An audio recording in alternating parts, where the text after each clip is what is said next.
Hi, everyone, and welcome back to another episode of the Adult Deck podcast. What's going on, folks? I am here, of course, as always, with my wonderful husband and co-host, Mr. Peter Scott. Hi. And today we are joined by guests on the podcast, our friends Matt and Tia. Yay! Hey, how's it going? So thanks for coming in and joining us and being part of the marriage pack of the Adult Deck podcast. We're going to be talking about our marriage, love stories, lessons that we've learned up to this point, and just talking about life in general. So Matt and Tia, tell us your love story. Tell us everything that has happened from being strangers to today. So should I start or should you? Okay. You know the man always starts. Well, I like to ask at least. Yeah, I know. So I guess we start from the beginning. Well, real quick, how long do the podcast normally go for? About an hour. Yeah. Okay. All right. I'll try to keep that in mind because I can gab a lot. Oh, definitely. So I guess we'd start from the beginning. I had decided, after I'd gotten out of a previous relationship that I was in for a long time, I decided, I'm going to start dating again. And, my work situation, I worked a graveyard shift at the time. So it wasn't like my work would put me in a situation that would expose me to hanging out with people or whatnot and meeting somebody that way. So I decided, let me give the whole online dating thing a try. Yeah. Right. And, it was, and I went into it, with the expectation that I wanted to meet somebody and it be a serious thing. I wasn't going into it looking for a hookup. Yeah. I mean, if I went into it, I met somebody, and if it ended up only being a hookup, it is what it is. But that wasn't the expectation. I went into it as like, hey, I'm going to go into this looking for, a long-term relationship if possible. And it kind of made that a little difficult because anybody and, listeners out there probably know, especially for the females, probably know going on them dating websites can be a real a chore. Effing nightmare. Just getting all kinds of unsolicited stuff that you just don't want. And there is that mindset of, there's a lot of people just going in there because they want to. Oh wait, how bad with the language are we getting here? Do whatever. So there's a lot of people who go on those sites because they want to get the dick wet by any means necessary. And so I felt I was in this weird spot where it's kind of like, okay, well, if I'm going to be genuine, maybe is it going to come off as weird because it's like everybody there is like seemingly looking for a hookup. So, I was going through my matches and stuff like that, and I had gone on a few dates. Some were all right, some were bad, some were really bad. But I was getting ready to go to bed for the evening, and I was getting ready. I was like, all right, I'll click on one more profile before I go to bed or whatnot. And I accidentally misclicked on Tia's profile. Now she was matched with me, but it was like, they get a list or whatever. So I was going by one by one, or going by one at a time. And I clicked on hers by accident. I would have eventually gotten to hers, but I started reading through the profile, and it was kind of like, now. Oh, okay. She's, looking at the pictures and stuff like that. It was, she wasn't wilding out and everything. Not necessarily would be a no for me, but page was red flags. Like, all right, you got pictures of you and your short skirt and the girls halfway out and you at the club. Like, nothing wrong with that lifestyle, but it just wasn't what you were looking for. I'm an introvert by nature, so I'm not clubbing. So, but she had a lot, pictures of her and her friends, her really, really close friends, and really, professional in some of the photos too. So I was like, oh, okay, she looks like she's got herself together, in her career. And started reading through her profile and realized how much of a nerd she basically was. And I was like, oh, okay, pretty smart, nerdy. All right, that's right up my alley. And so I sent her this, real corny, like, how are you? I'm interested. I was reading your profile kind of message. It's embarrassing, but I was being genuine. I wasn't like, I was overthinking it, which is like my Achilles heel. I'm always overthinking stuff. So we chatted and we went on our first date. We went on our first date at the Green Turtle, and it went really well. I showed up early because I was so nervous. She got there late, but it wasn't her fault. Like, I wasn't gonna. It wasn't necessarily her fault because I worked this really weird schedule, so my concept of time and traveling was very different than hers. Plus, it was also snowing and all that. Yeah, there was a blizzard going on. Yeah, it's a big place, halfway in between where we both live. In between, 75% of the way. Yeah. So, but the date went really well. Our first date went, real good. We talked about, all various kind of things between our interests, whether it was, interest in, the technical field or just like interest in regards to art or, places where we would like to live. And we really hit it off. And basically by the end of the first date, I was like, oh man, yeah, I could see myself with her for, a long time if, things play out well and she doesn't think I'm too creepy or corny, or she ends up not being completely crazy. Or, but by the end of the second date, I knew I wanted to marry her. Wow. Which, some people that may sound strange, but it's one of those kind of things. Being in a lot of relationships and then being in like a long-term serious relationship and then after that taking that time to reflect on, okay, this is what I want, this is what I don't want. It was just checkbox, just being like, you live on your own, you're independent, you've got a good head on your shoulders, you care about your career, you have vision and all that stuff. It's like, okay, it's like I'm not dating that that high school girl or fresh out of high school going into college still trying to figure herself out kind of deal. Yeah, you knew what you were looking for and you kind of found it. Yeah, and nothing wrong with that, but it's I was at a different point in my life, right. I was looking for somebody who was at the same in that same general area. So I'll let you share. Sorry. So where should I start? Wherever. Should I continue or should I tell? Tell your side of the first date. Tell what was going through your head. Yeah, I enjoyed it. So I'd done online dating mainly because I had just moved to Maryland from New Jersey and I didn't really know anyone in the area.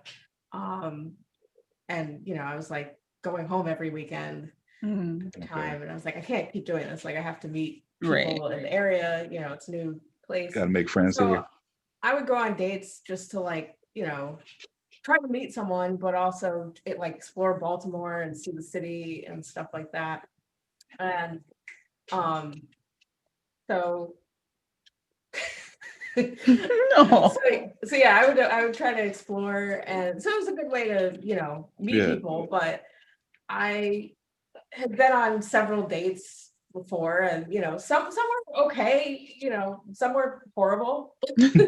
But I think once I met Matt, it something clicked. Like I'd been on plenty of dates where it was just ho hum, you know. Yeah, it's like, all right, it's I'm like, here.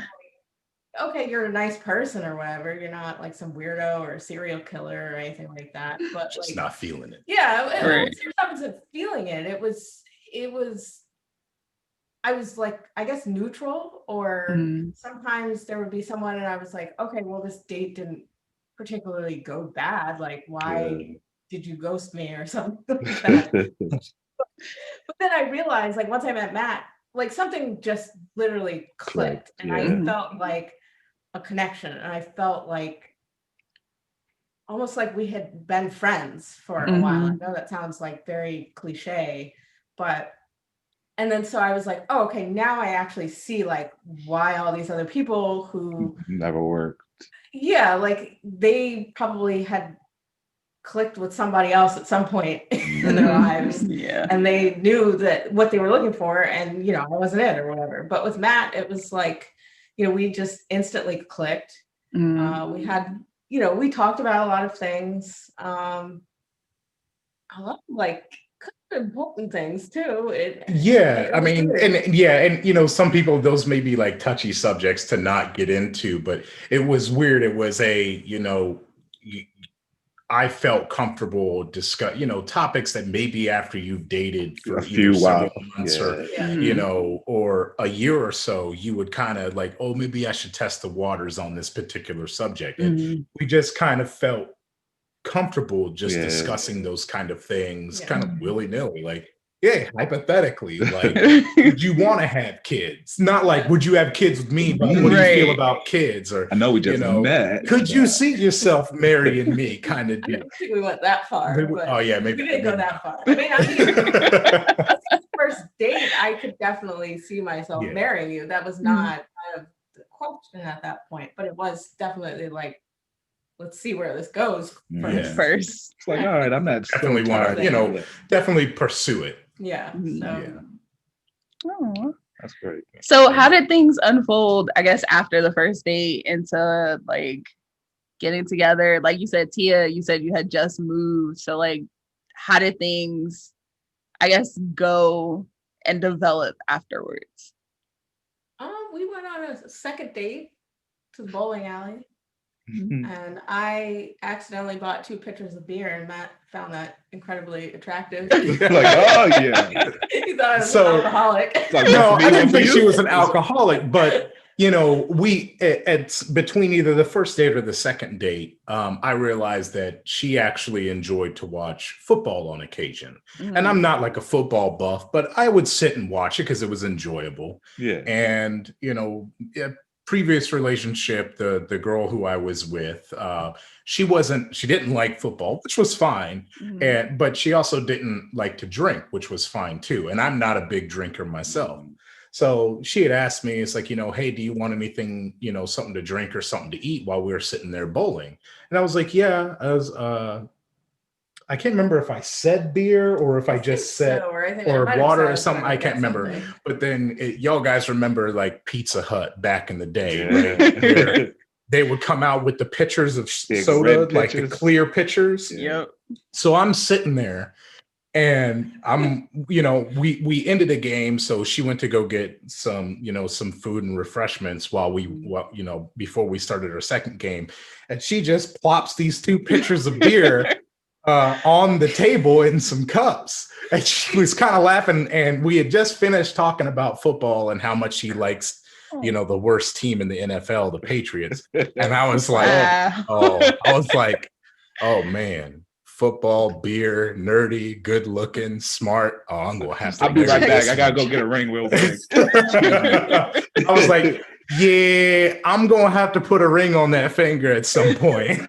That's awesome, man. That's amazing. So now that you all have been married for a little while, like, how have things kind of always been the sunshine and rainbows, happy-go-lucky, or have there been situations and lessons, I guess, that you all have had to like learn and work through being together? We've definitely done a lot of learning. Yeah, there's been a lot of learning, and you know, and for, you know, for anybody who is listening, and even for you guys, and you guys are probably already aware of this because you guys have been together for a while too. You're gonna have fights. You're gonna drive one another crazy, and I believe it's healthy going into any relationship expecting that to happen. And it's not so much you should be necessarily worried about that happening. It's about the important part is more so, okay, what do we do about this? How do we work through this as adults, as people who care about one another? Like, if we care about this relationship, if we love one another, you know, if I've done something to piss you off, then I need to, you know, one, I need to be informed that I've made you feel that way. Talk that out. Let tempers settle. So maybe that's the first lesson. Like, you're going to get into an argument. Your significant other, they're going to make you upset. One of the best things that I think that anyone should do in a relationship is, if tempers are flaring, don't try to settle that out right then and there. Take some time, walk away, you know, let both parties calm down, and then come back and say, hey, you know, I want to talk about this, or, you know, hey, I did something I clearly must have gotten you upset. I'm real sorry. You know, you want to talk about this. So like, that would be, so yeah, you know, you're going to have ups and downs, and that's totally normal. Yeah, we certainly have them. We're not perfect. No. Nobody is. And I think, you know, it's also learning, you know, over time, it's learning your partner. It's learning what upsets them, what doesn't upset them, how they react to certain things. Also just learning that and accepting that they're a completely different person from you, and they don't, you know, they grew up in a different environment. They have a different set of experiences, and, you know, that may not always peacefully coincide with your set of just having your voice. Excuse me, sorry. We've been recording all day.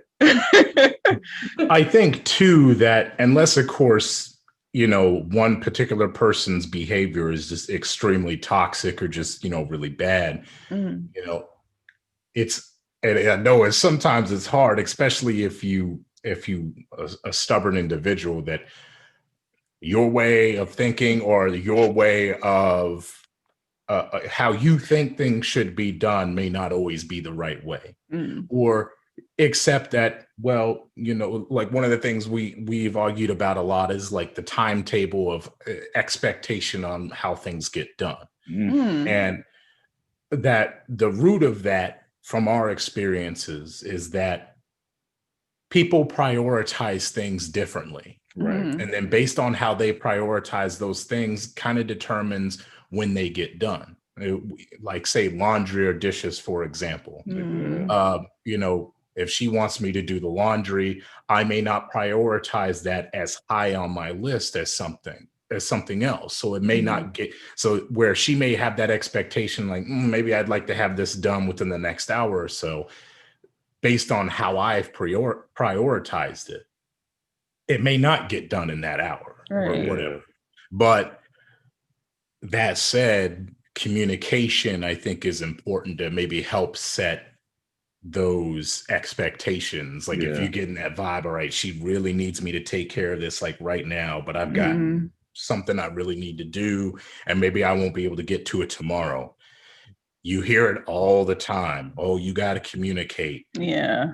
It is the truth. It's not that's not a BS thing, man. Communication is so, and even if it's something they don't necessarily would want to hear, or they would prefer you do it at a different time, at least that they know what's going on. That expectation has been set, or at least they know, okay, he thought about that.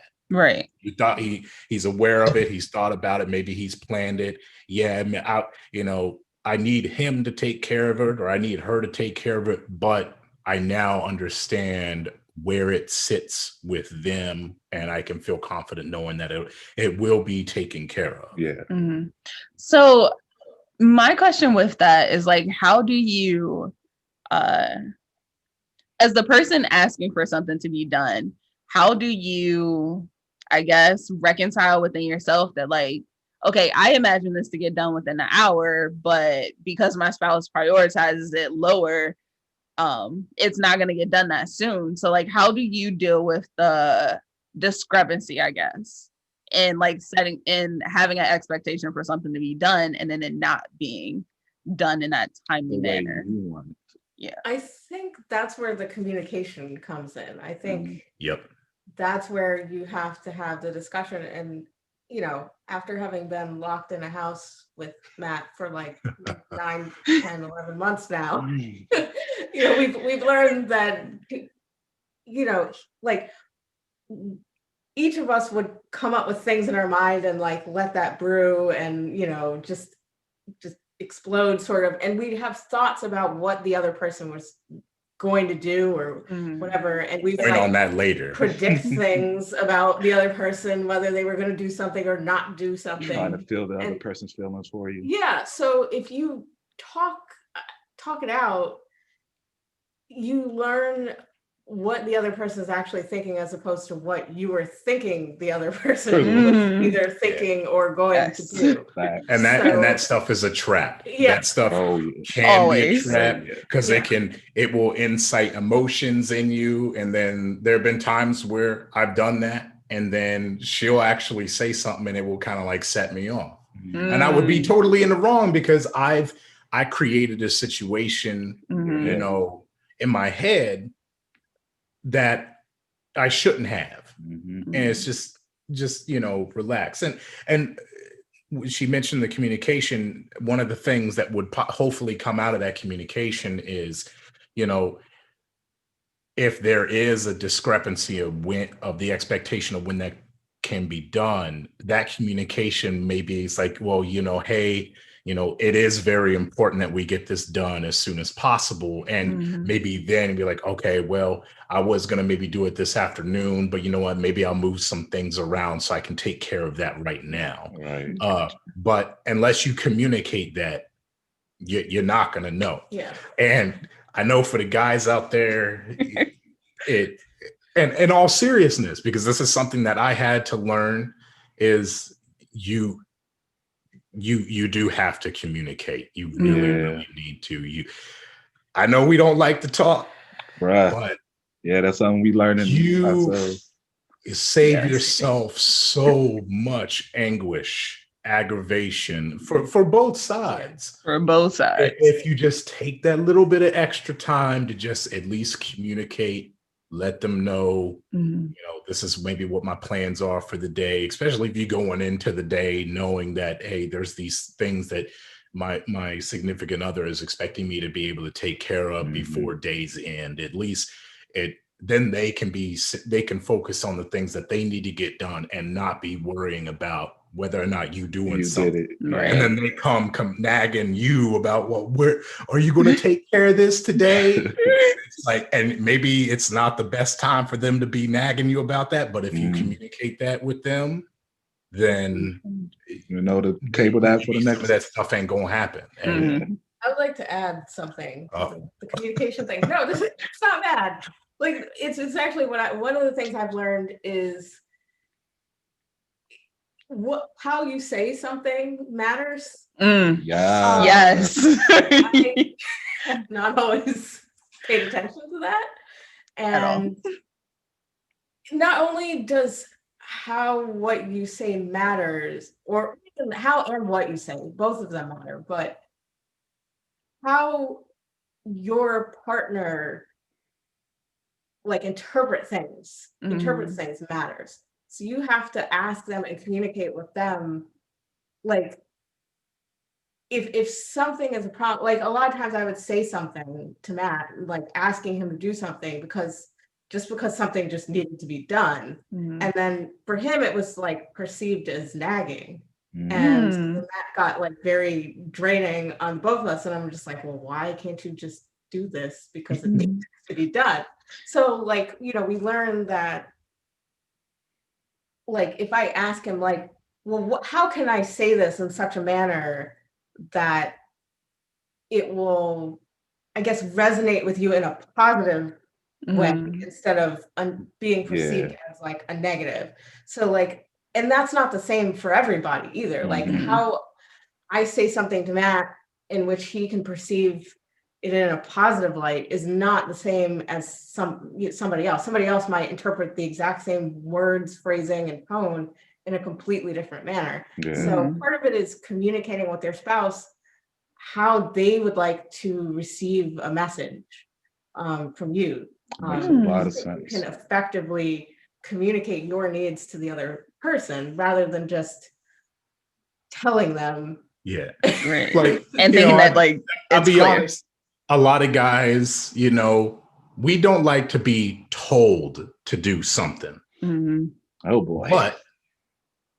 But and this has worked for us. I've told her, it's like, rather than just telling me to do something, I'm always wanting to do things to make life for her easier, do something that makes her feel good. So it's like, hey, if you come to me and say, hey, could you do me a favor or something like that? Or, hey, hon, or, open up with something like that rather than just a command. I'm way more receptive to that. I'm way more compliment sandwich than she is. She's very blunt. And that's just her being an engineer, that a lot of engineers are very blunt, straight to the point. And that's not, that's not a bad thing. Her being blunt or anything like that, that's not a bad thing. It's just, I'm more receptive. If she comes to me and says, hey, hon, could you help me with something? I interpret that as a, here's something she needs help with. Let me step up, let me help, let me do something that helps her. Because I get something out of that. Knowing that, hey, I did something that helps her, makes her life a little bit easier, rather than, hey, when you gonna go take care of this? It never sounds like that, but you know what I mean. Right. No, there's a difference between asking your partner, your significant other, and something that makes it feel like this is a team effort, rather than like one person telling the other person to just go do something because you want it taken care of. Men are not, a lot of guys are just not receptive to that being told to do something. And I think women are probably the same way. Who wants to be told to do something? You need to do this. You need to go do this. No, I don't need to do shit. I am not a child. First of all. It's like, why don't you take a couple steps back first? No, but that's real though, because me and Sharon just had a moment a few days ago when things were getting passionate and heated, and Sharon tends to get louder, and yelling is a big trigger for me. So I had to let her know, instead of just clamming up and being quiet, and just, she wouldn't like that either. So I had to, hey, don't yell at me, please. And I was like, I have a hard time, I guess, realizing when I do start to get loud. And that's been a thing like throughout my whole life. Whenever I get passionate about something, I start to get loud about it. But then also when he was like, don't yell at me, I was like, I'm not even yelling. Like, so it was even just like taking that step back and being like, wait, I know that I'm not doing nothing wrong, but let me think about how he receives this, or let me think about how it looks from his side of it, versus me being defensive and being like, I'm not yelling, but like, clearly you are if he says something about it. So it's like learning to take that step back and being like, okay, let's really assess the situation and see how it could be perceived from both sides. Oh, that's really good. So throughout this year, last year, it's still new, but throughout 2020 and like throughout 2020 and all of the changes that have come with it, how have you all managed to, I guess, stay sane and still married, being in a house 24/7 with each other? Do you want me to? So I'll say this, and this is another one of those kind of things that depending on maybe on what your beliefs are in terms of relationships, me and Tia, we sought out marriage counseling. Okay. Or talking to a therapist. Marriage counselor. And I know, before we decided to go that route, I always had the belief of like, oh, well, if you need that, then your marriage is weak or whatever, or you're weak. And it's, to put it bluntly, it's a stupid belief to have. 100%. I would even go and, so we got the marriage counseling, and, it was a little rough at first because, when you're sitting there, and that your partner is talking about how the things that they feel and the things that you do and how they make them feel, sometimes it may make you feel like you're being attacked or whatever.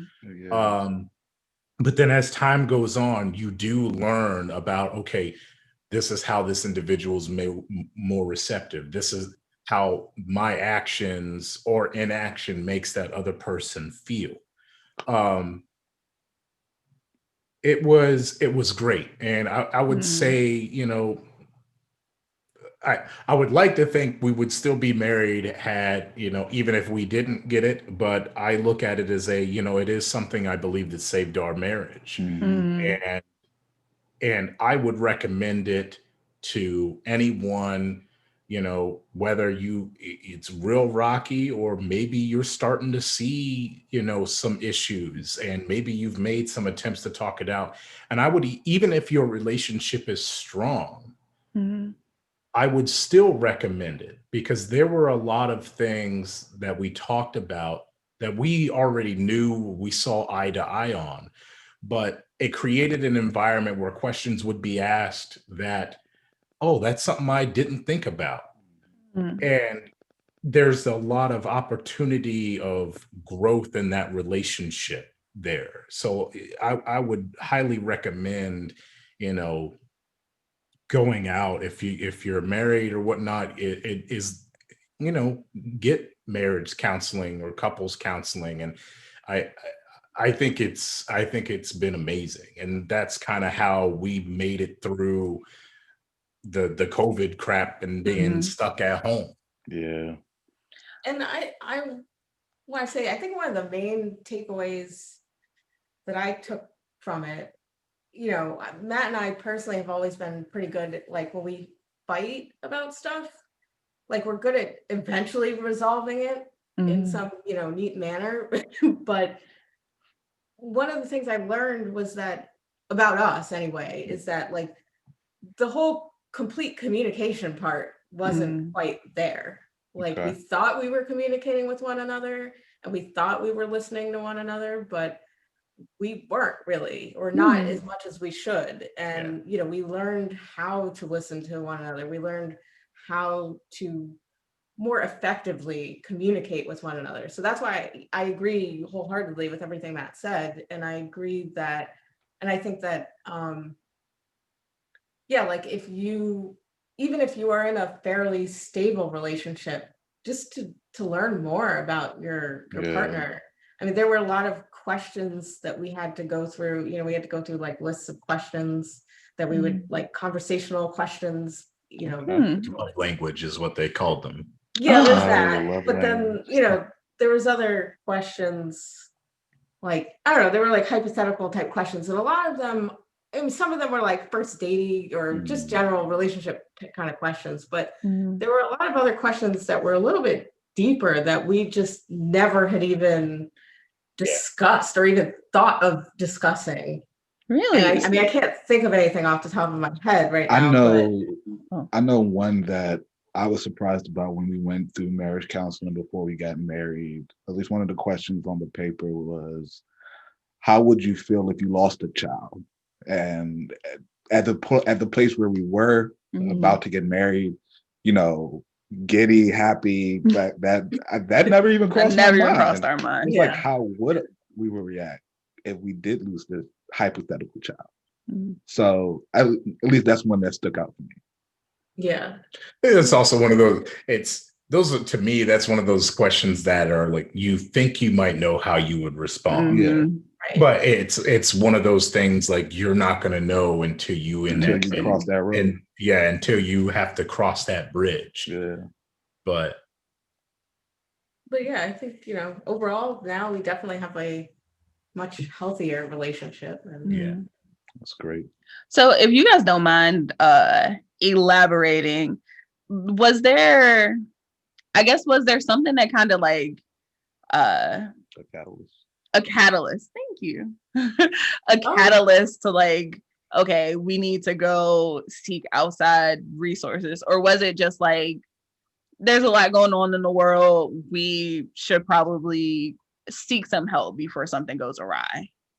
I think it was probably a combination of both. I mean, I think just in general, we were arguing a lot more often and just being kind of very short with one another. And, we would like have arguments over virtually nothing that would like blow up into like 10-level arguments. And it's like, this is a 1, but we're having a 10-level argument. Right. Like, this is not, and it just wasn't healthy. It was draining. It was very like mentally and emotionally draining for the both of us. And also the like the added stress of COVID and all that, that didn't help. That added extra stress to the whole situation. So I think, we both mutually decided that it would be in our best interest to just give it a try, at least. That's the good thing about, I guess, counseling or therapy. Kind of gives you that space for both of y'all to be honest and open without, well, you both know this is not something that's set out to hurt either one of your feelings. Right. I'm trying to think of something else. So you all have been married for a couple years. How do you all feel any, and I guess also with like being locked in a house, do you all feel any pressure to like, honestly, to procreate, like have children, populate the earth, like I guess, any pressure, and not even just with children, but just like any pressures in general with your relationship, with the way times are, with the way things have been moving for you all? Did you want to start with that? Yeah, I mean, yes and no. I mean, like, thankfully, no, not from like parents or anything. Because that would be horrible. But we want to have kids, but I feel like this is like kind of thrown us out of that for the time being. Like, we've kind of tabled that for the moment. But so some of that is like, it's kind of like you've put your life on pause, and it's like upsetting from that perspective. And I'm old now, so you ain't that old. You're 35. I was saying that though. You're 35. So I don't know, but I mean, but overall, not really. I don't think there's been a significant amount of pressure. Just general life pressure. I drop some hints that I'm at that point where you're thinking about kids. There's those different phases where it's like, I want to have kids. And then sometimes you see what the hell's going on in the world, and it's like, but what about this, man? Like, I don't know. So I really, I wanted to have kids, and then now I see like my friends who have kids, and they're like homeschooling them, and I'm like, I'm glad I don't have any kids right now. So it's kind of a blessing in disguise kind of thing at this point. I would say if there's anybody who's been applying any kind of pressure, it would probably be applying pressure to her. And I want to, add to that. It's not like, hey, when are we going to have kids kind of deal. It's more of, sometimes, like my sister, she's got a beautiful family. She's got 2 girls and 2 girls and a son. And you sometimes you get those moments where it's like, man, we're doing very well for ourselves, and but I look at like how my sister is doing with her family, and sometimes I just get that almost urge, like, man, I kind of wish I had something like that right now. And I kind of drop some jokes like, hey, running around, or we have the guest bedroom in our house, and we're like, yeah, the kids' room. It's like the kids. It's like Minnie needs somebody to ride on her back. But I joke a lot versus being serious. Because when I'm serious, it's because of it's different stuff. So I like to be more on the funny cornball side. But yeah, it's one of those things too, and because of between COVID and just certain medical related things. I know that it's while I may joke about those things, I'm perfectly fine with if it's like, hey, we got to hold up, then yeah, we just got to hold up. And yeah, it sucks, but hey, I don't want to put her in a situation where she just doesn't feel comfortable moving forward with that. And luckily, I don't have any family members either that like, when am I going to have some grandkids? Like, I mean, obviously, like my mom is like, oh, I can't wait to see them. But it's more of like, moms just being moms. Just moms being moms. But it's not like, when are you going to get me some grandkids? Yeah, I think it helps that my sister is giving her grandkids. I was about to say, But so that probably helps. But my mom is, very respectful of that and doesn't really pressure, anything like that. And even if there was pressure, it'd be like, whatever. My life. Yeah, I really take that approach. Like, well, that's what you want. That's fine, but that's not what I'm going to aim for. And I'm a grown ass man, and I live way out of state, so it's not like it's going to force me to have kids with my wife. So come in the bedroom.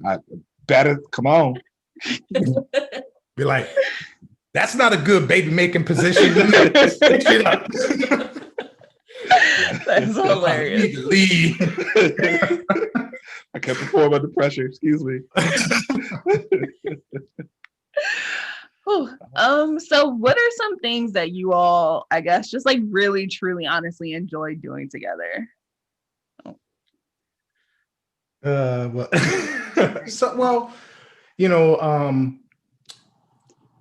after, working from home and, I do streaming and stuff like that normally after work, we dedicate, we have Mondays and Fridays that we've kind of deemed like our date nights. Okay. And so normally like Fridays we watch, we'll watch like a movie or TV shows. Mondays, we try to make it a game night. We've gotten a little bit more, fast and loose with, what day we use for which. Okay. But, and of course it's wintertime. One of the things that we, during the summertime, I'd say probably what we enjoy doing the most is probably either going for walks or riding our motorcycles. But because of COVID, it's normally like, my favorite TV show is The Great British Baking Show. I can't explain it. It's just an amazing show. And I love watching that with her. She enjoys it too. And so we cuddle up on our couch, get out the blanket and Netflix and chill. Yeah, Netflix and chill. No, that's great. Go ahead, Tia. One of the other things that we like to do, which is like, we joke about how corny and old people this is, but we like to do like little New York Times crosswords together. Oh yeah. That's funny. Yeah, normally when like that's kind of, and we've been doing that actually for almost as long as we have been dating, I think. Oh wow. Because when we lived in Towson, so before we go to bed, we'd lay down, and unless of course we just got done getting into an argument or whatever. But yeah, we would do some crosswords and stuff, and she doesn't like it as much because I've gotten way better than she has, because you start to learn their tricks and stuff. But no, it's one of those things. It sounds like old couple kind of deal, but I'm kind of old fashioned. My idea of a perfect life is growing old with my wife, sitting on the front porch on a swing or some rocking chairs and still enjoying one another's company. Yeah, corny, for us, it's the best. I know, old fashioned. Yeah, I know, but that's just Yeah, I'm Southern, honestly. I wouldn't even say that's old fashioned. I think it's just, I think especially people of our complexion, that kind of peace comes with growing old with somebody. We're for me, that's kind of the same for me, except instead of the front porch, it's our balcony. Like, but I kind of want the same thing, to grow old with her, to be old. I'm on the grill, she's out in the yard doing yard work, and we just enjoying each other's company.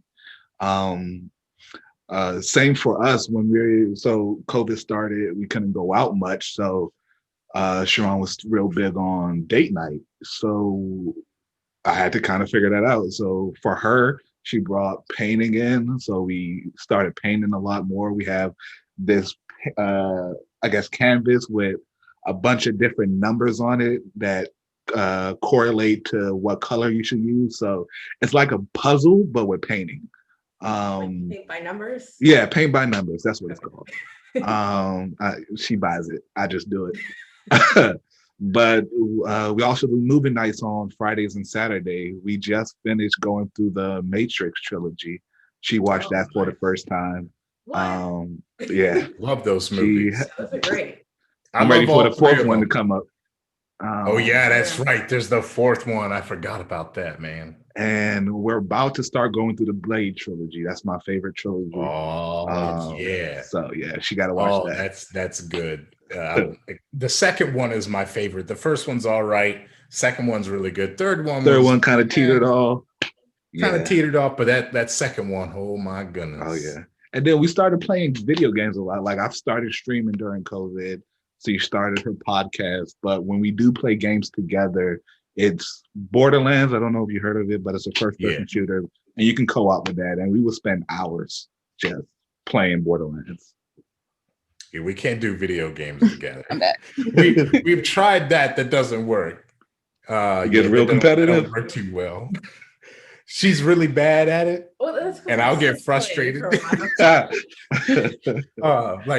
think the last game we tried was like Mario Maker, which is a lot of fun. It is, but sometimes it gets frustrating kind of watching.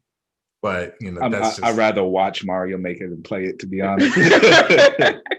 Yeah, that stuff can get pretty insane. Especially some of them levels. Well, yeah. Some of my favorite streamers, I'll watch them play it. You know, it's a lot of fun. But that's good. But yeah, I mean, having that couples time where it's like you set aside, hey, this is our time to do our things. It's dedicated quality time. Yeah. Especially for, you know, I know you guys are introverted and so are we. So it's like, it's nothing for me to sit in my office, do stuff on my computer, all do day my model long kits and crap like that. But it's good having that dedicated time where whether it's movies, games, or something like that, it's good to have. And I think with COVID, it helps because it's like every day is kind of the same now. Like you don't really do anything. So it really helps to like provide some level of structure to the day. No, that's very true. That's one thing I have noticed. I've started to kind of get like the days have started to run together. Since, like you said, it's everything. You wake up, if you're still working, you're working at your computer or your desk, and then dinner, probably get some butt, and then you go to sleep. I used to probably like that. See what I tell you. But you're sitting staring at the same walls day in and day out, and you know, I think that's to interrupt that. Yeah, and that's why I think it's, you know, good. And you know, we've had to have talks, and I've sometimes had to give her a little bit of a push to be like, hey, you just go for a walk outside or something like that, you know. And she's worried, you know, people like, hey, what if we come across someone and say, well, we'll be wearing masks because we're gonna see them way ahead, and if we think that they're gonna be dumb, we can just cross the street, go around them. It's you know, just, I mean, granted now it's getting cold, so you know.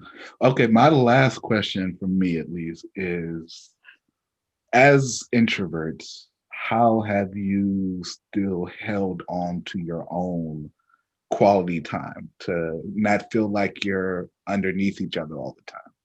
Shit, it's felt easier than ever.